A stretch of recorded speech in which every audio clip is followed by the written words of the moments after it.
So tila hindi pa nga po makamove on mga idol ang Daring Magazine sa viral post nila patungkol sa laban ni General Casimero kalaban sa Luis Neri, kung saan mga idol, milyon na engagement ang nakuha ng Daring Magazine sa post na yon. At ngayon po mga idol, patuloy po kinikilala ng Daring Magazine si Cuadro Alas dahil tinanong nito ulit mga idol ang publiko kung sino ba daw ang mananalo sa laban ni Casimero at Naoya Inoue noong 2021 sa kanina bakbakan nila at hindi ito na-cancel. Kasama na dito sa tanong mga boss ang bakbakan ni Manny Pacquiao at Errol Spence Jr. at ang laban ni Tyson Fury kalaban si David Haye. Pero halata naman talaga mga boss na tinanong lang ito ng Daring Magazine para sa laban ni Casimero at Inoue. Nakakatuwa talaga ito mga boss dahil tila pati ang Daring Magazine binibuild up nila ang laban ni Casimero at Inoue at hindi na tayo magugulat mga idol kung makarating ang bagay na to kay Boss Turkey Alalshik dahil siya po may-ari ng Daring Magazine. Magandang pagkakataon pa naman to mga idol para kay Boss Turkey na ikasang laban ni Inoue at Casimero dahil nagdadalawang isip ngayon mga idol ang kampo ni Bam na labanan itong si Inoue sa rason na gusto pa talaga ng headliner ni Bam na si Robert Garcia na lumaban ulit si Bam sa 118 pounds bago palagan si Inoue. Kaya abangan natin to mga boss.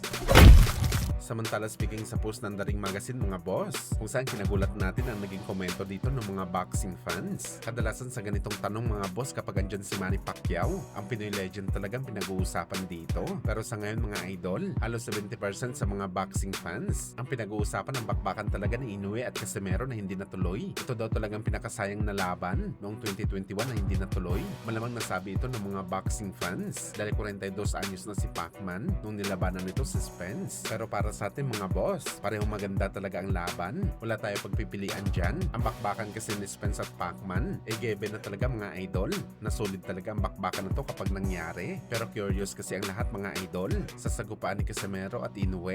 Dito kasi natin malalaman mga idol kung si Inoue ba talagang hari sa division nito dati sa 118 pounds o di kaya angas lang talaga meron si Casimero kapag natalo ito ni Inoue sa bakbakan. Bagamat tayo naman sa mga Pinoy boxing fans, mas pinag-uusapan daw ang bakbakan ni Casimero at Inoue dahil si Cuadro Alas daw ngayon mga boss ang bagong face of boxing ng Pilipinas kumpara sa ating pambansang kamao Manny Pacquiao. Sa kabilang banda naman mga idol, WBC featherweight champion na si Bros Carrington, sinabi na wag na daw ipilit ni GC Bam Rodriguez. Ang gusto nito na labanan niya si Inoue sa next fight dahil sobrang delikado daw ito na bakbakan para sa bagong 3 division champion. Ang daming butas daw kasi ng galawan ni Bam sa laban nito kay Vargas. Mantakin nyo daw kasi mga idol, kumain daw si Bam ng maraming suntok sa fighter na mas maliit na 118 pounds at hindi naman ito masyado mabilis at malakas. So paano pa daw mga idol kung si Inoue makalaban ni Bam Rodriguez? Na halos times 2 ito kumpara sa galawan ni Vargas. Tiyanta ni Carrington mga boss, knockout daw talaga si Bam sa bakbakan na to. Hindi niya daw ito sinasabi para maliitin si Bam. Meron daw talaga levels ng boxing.